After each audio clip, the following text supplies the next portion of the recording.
Saya dari grup 3 akan menerangkan mengenai kaedah pengiraan pendapatan negara.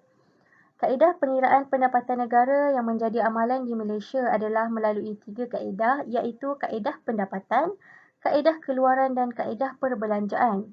Bagaimanapun, bermula pada tahun 1972, hanya kaedah perbelanjaan dan kaedah keluaran sahaja digunakan. Kaedah perbelanjaan dihitung mengikut harga semasa, manakala kaedah keluaran dihitung mengikut harga faktor. Pengiraan pendapatan negara pada masa kini adalah mengikut harga semasa dan harga tetap. Mari kita lihat pada kaedah pertama iaitu kaedah pendapatan. Cara untuk memperolehi kaedah pendapatan adalah dengan menjumlahkan pelbagai sumber pendapatan yang diperoleh oleh faktor pengeluaran dalam ekonomi sebagai ganjaran menjalankan kegiatan mengeluarkan barang atau perkhidmatan dalam sesebuah negara untuk tempoh setahun.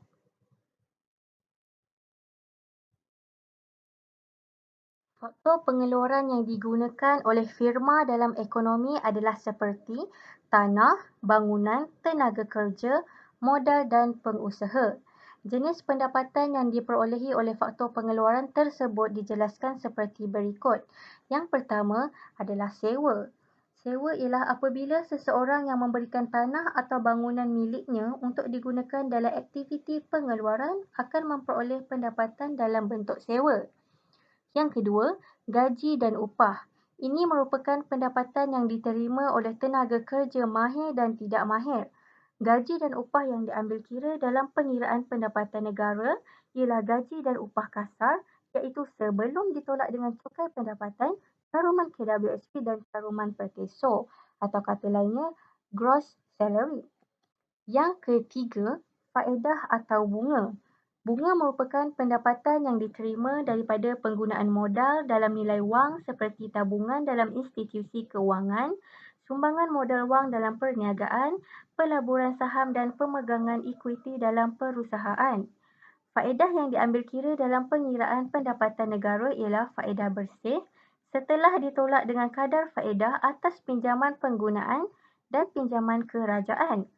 Kedua-dua kadar faedah ini tidak diambil kira dalam pengiraan pendapatan negara kerana ia tidak dianggap sebagai pendapatan atas modal yang digunakan untuk kegiatan menghasilkan keluaran negara.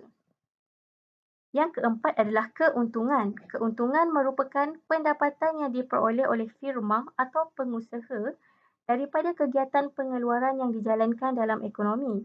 Keuntungan firma atau pengusaha terbahagi kepada 3 bahagian iaitu yang pertama dividen. Dividen merupakan keuntungan yang diterima oleh pemegang saham. Yang kedua, keuntungan yang tidak dibahagikan iaitu keuntungan ini disimpan dalam perusahaan. Ia akan digunakan untuk membiayai peningkatan kegiatan pengeluaran firma. Dan yang ketiga, cukai keuntungan syarikat. Yang terakhir, pendapatan perusahaan persendirian. Selain daripada pendapatan seperti dinyatakan di atas, pendapatan perusahaan persendirian juga perlu dimasukkan dalam pengiraan pendapatan negara mengikut kaedah pendapatan. Pendapatan perusahaan persendirian merupakan pendapatan perusahaan kecil yang dijalankan sendiri oleh pemiliknya seperti perniagaan milikan tunggal, perkongsian dan koperasi. Contoh perniagaan ini adalah seperti gerai makan, kedai alat tulis dan kedai jahit.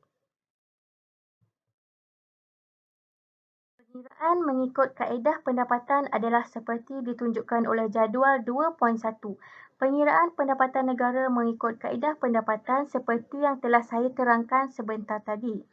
Berdasarkan jadual ini, kita dapat lihat bahawa untuk mendapatkan pendapatan negara, kita hendaklah menjumlahkan kesemua jenis pendapatan iaitu gaji dan upah, sewa, kadar faedah bersih yang diperoleh selepas ditolak kadar ke atas pinjaman kerajaan dan pinjaman pengguna, keuntungan yang diperoleh sebelum ditolak dividen, keuntungan tak dibahagi dan cukai pendapatan syarikat dan pendapatan perusahaan persendirian.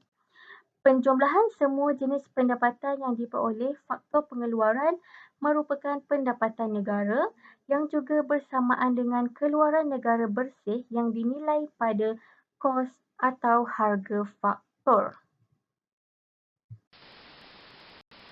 Kaedah kedua iaitu kaedah keluaran. Pengiraan pendapatan negara melalui kaedah keluaran dilakukan dengan mencampurkan nilai ditambah yang dihasilkan oleh pelbagai sektor ekonomi di dalam negara bagi tempoh 1 tahun.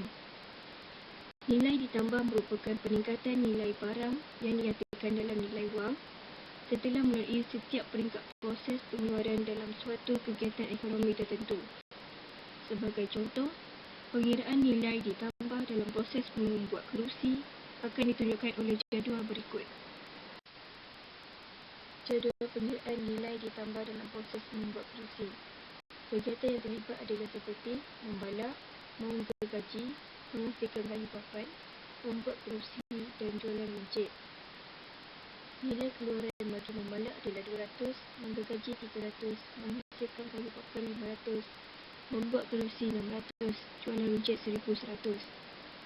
Kos input yang terlibat bagi menggaji 200, menghasilkan kayu papan 300, membuat kerusi 500, jualan runcit 600. Nilai ditambah dikira dengan cara nilai keluaran ditolak dengan kos input. Penjumlahan nilai keluaran semua sektor ekonomi menghasilkan keluaran dalam negeri kasar pada cost factor. Ini kerana nilai keluaran semua sektor diperolehi pada peringkat akhir pengeluaran, iaitu sebelum dijual di pasaran, yang mana melibatkan cukai tak langsung dan subsidi.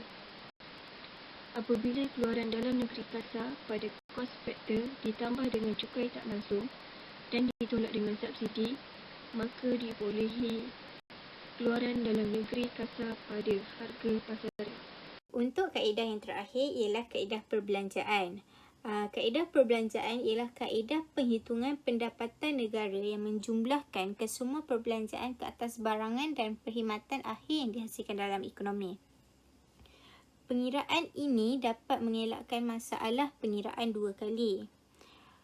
Jenis perbelanjaan akhir yang dihitung dalam pendapatan negara dibezakan kepada 4 komponen utama, iaitu perbelanjaan isi rumah, perbelanjaan kerajaan, perbelanjaan pelaburan dan eksport bersih. Apabila keempat-empat komponen tersebut kita jumlahkan, maka kita akan dapat nilai KDNK pada harga pasaran. Seperti formula yang tertera pada slide ini, KDNK harga pasaran sama dengan C tambah G tambah I tambah EM. Di mana C ialah perbelanjaan isi rumah, contohnya perbelanjaan makanan, pakaian dan sebagainya. G pula adalah perbelanjaan kerajaan, contoh perbelanjaan kerajaan membayar perkhidmatan kaki tangan kerajaan. I adalah perbelanjaan pelaburan. Perbelanjaan ini merupakan pelaburan yang dilakukan oleh pihak swasta dan kerajaan ke atas barang modal yang digunakan oleh pengusaha untuk mengembangkan ekonomi. Dan yang terakhir ialah EM. EM ni ialah ekspor bersih. Ekspor bersih merupakan nilai ekspor selepas ditolak dengan nilai import. KDNK ini dinyatakan dalam nilai pasaran sebab semua urus niaga diandaikan berlaku di dalam pasaran. Slide yang seterusnya akan menerangkan tentang pertalian konsep antara KDNK, KNK dan KNB. Seperti yang saya terangkan tadi, apabila C tambah dengan I tambah G tambah EM, kita akan dapat nilai KDNK HP. Seterusnya kita akan kirakan nilai KDNK KF. Untuk dapatkan nilai KDNK KF ini ialah KDNK HP tolakkan dengan cukai tak langsung tambahkan dengan subsidi. Next ialah KNK keluaran faktor. Untuk mendapatkan nilai KNK KF ini ialah KDNK keluaran faktor tambahkan dengan pendapatan faktor bersih luar negeri. Pendapatan faktor bersih luar negeri ini pula ialah penerimaan pendapatan faktor tempatan di luar negara tolakkan dengan pembayaran pendapatan faktor asing dalam negeri. Maksud penerimaan pendapatan faktor luar negara ialah pendapatan yang diterima oleh faktor pengeluaran milik negara yang bekerja di luar negara. Sebagai contoh ialah rakyat Malaysia yang bekerja sebagai doktor di luar negara. Manakala pembayaran faktor luar negara pula ialah pembayaran yang dibuat kepada faktor pengeluaran asing yang bekerja dalam sesebuah negara. Contohnya, pekerja asing yang bekerja di dalam Malaysia sebagai buruh. Slide seterusnya menunjukkan contoh pengiraan KNKKF. Jadual 2.3 menunjukkan data-data keluaran negara pada satu tahun yang mengandungi cukai tak langsung sebanyak 1,500 juta, subsidi 800 juta, penerimaan pendapatan faktor tempatan luar negara 1,500 juta, pembayaran pendapatan faktor asing dalam negeri 500 juta. Dan maklumat tersebut telah memberikan nilai KDNK kos faktor sebanyak RM65,200 juta.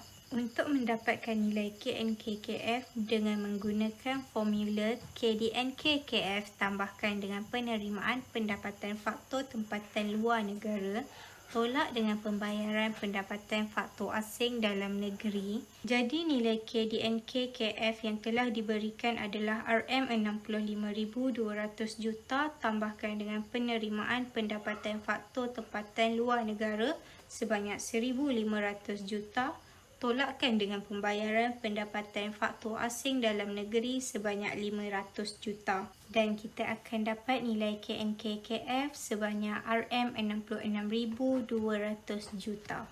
Dan akhir sekali, KNKKF ditolakkan dengan susut nilai, maka kita akan dapat KNBKF yang merupakan pendapatan negara.